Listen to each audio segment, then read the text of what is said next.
So ayun, kung last time ito yung pinakita natin. Ngayon naman, pakita natin yung kulay gray. Ito yung itsura niya. Ayan. So yung itsura nito, wala ka halos decals na makikita rito. So minimalist lang talaga itsura nito.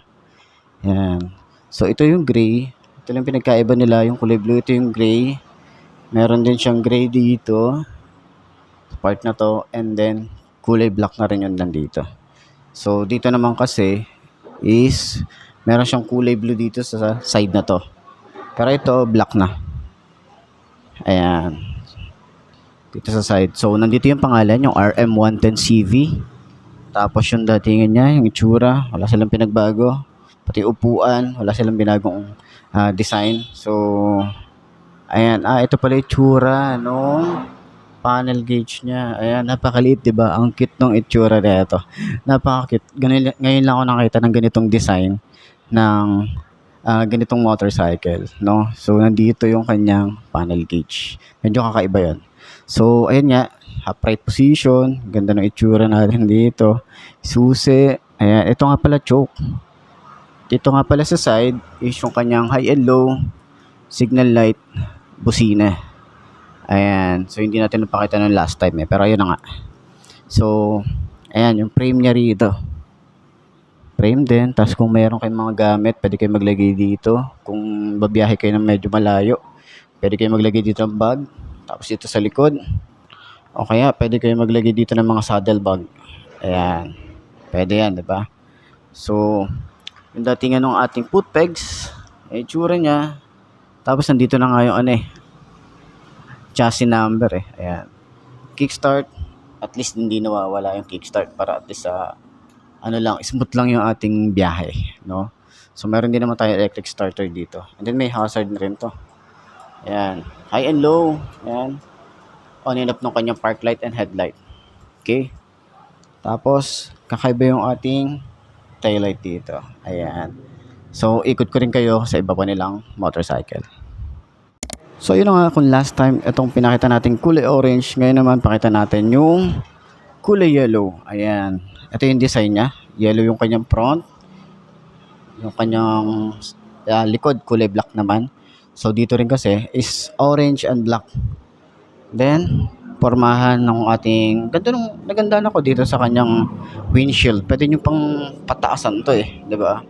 Tapos yung kanyang tangke, yan, kulay yellow and then white lining din. Same lang din doon, orange and white lining. Upuan, di sila nagbago. Yung pa rin yung upuan na ito. So, napansin din natin, napaka-minimalist ng datingan na ito. So, dito sa likod, meron siyang Monarch. Pero doon sa isa, wala, siguro natanggal. Pero maganda yung kanyang taillight, no? Maganda yung itsura. Modern classic yung datingan niya. Ayan. So, nagustuhan ko rito yung tambucho, maganda yung design, maganda yung makina, ganda ng style napaka stylish din ng datingan niya. Tapos lalo na yung tangke, malaki yung tangke na ito, pwede na yan sa mga pang long ride, no? Hindi ka basta-basta agad magpapagas dito sa motorcycle na to. Tapos naka-upright position, komportable yung datingan ng ating rides, and then pwede ka pang yumakap dito. Kung medyo matangkad tayo rito, meron tayong design sa ating tuhod. Ayan. Tapos mukha siyang pang big bike yung datingan yung tank niya. Yung tank cap niya. Ayan Diba? Pang big bike yung datingan. So sana dito i-fully digital na nila para at least 'di ba? Mas talagang modern classic yung datingan. Pero overall dito sa side na to, maganda yung design niya and then medyo kakaiba lang yung itsura. Ayan, bago na naman sa paningin natin. Lalo na dito, nagpapakilala si Monarch. So, support natin si Monarch sa mga ilalabas nilang mga motorcycle. So, last time sa Makina Moto Show, nakita natin yung mga bago na ilalabas ni Monarch. So, sana makita rin natin yung iba pa, no? Iba pang motorcycle. So, ayan. Ito yung mga bagong motorcycle nila rito. Ayan, pinakita ko na sa inyo yung RM110CV or yung cab nila. Meron silang kulay black and cyan color. And then dito naman, meron din sila rito ng Stallion. 70,000, yung down payment, 3,000, monthly, 3,667, may rebate din yan na 300. Ayan. Para sa Earl naman, meron din silang available dito So, ayun nga pala, alin nga ba ang mas trip nyo? Itong sa Earl o itong si RM125ST? Ito naman kasi 150cc. Ito naman is 125. So, nasa sa inyo na yun, 'di ba? Pero pogi talaga to si Earl. Ayan. Para sa presyo, ayan, 53,000 monthly.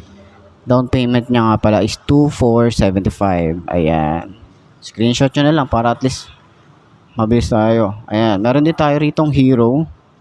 Ayan, 48,800. 3,000 yung kanyang down. Monthly, 2,552 and 300 yung rebate. Para naman sa mga naghahanap ng mga pang tricycle, meron din tayo rito. 150cc tsaka 125. Itong 125, ayan, 45,500, 3,000 yung down, 2,247 yung kanyang monthly. Ayan. So, dito naman sa 150cc, 48,000, 3,000 yung down, and 2,338 yung kanyang monthly.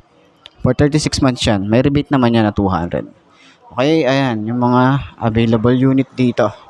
And then, meron din tayo ritong Lance 150. Ayan. So, sana makita rin natin si Volt. May ano pa to eh, may Volt pa to eh. Pero at least ngayon, ayan. So, check nyo na lang din yung ating walk around para dito. So, ayan, maraming salamat dito sa Skygo Malolos branch sa pag-accommodate natin. No? Gusto ko magpasalamat sa kanila na sa management ng Skygo. Okay? So, puntahan nyo na lang dito. Along highway lang naman sila. And then, tapat sila ng Flying B. Ayan, Flying B na gasoline station. Ayan. So, ito yung mga available na unit nila rito. Meron pa sila dun sa likod, mga repo yata yun. Pero check nyo na lang din pag nagpunta kayo rito.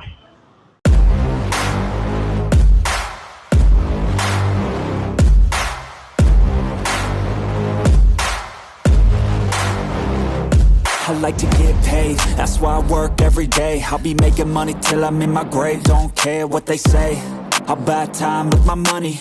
Laughing to the bank cause it's funny. The money keep coming, I manifest it. Sing these lyrics and you'll get it. I'm the bank, come invest it.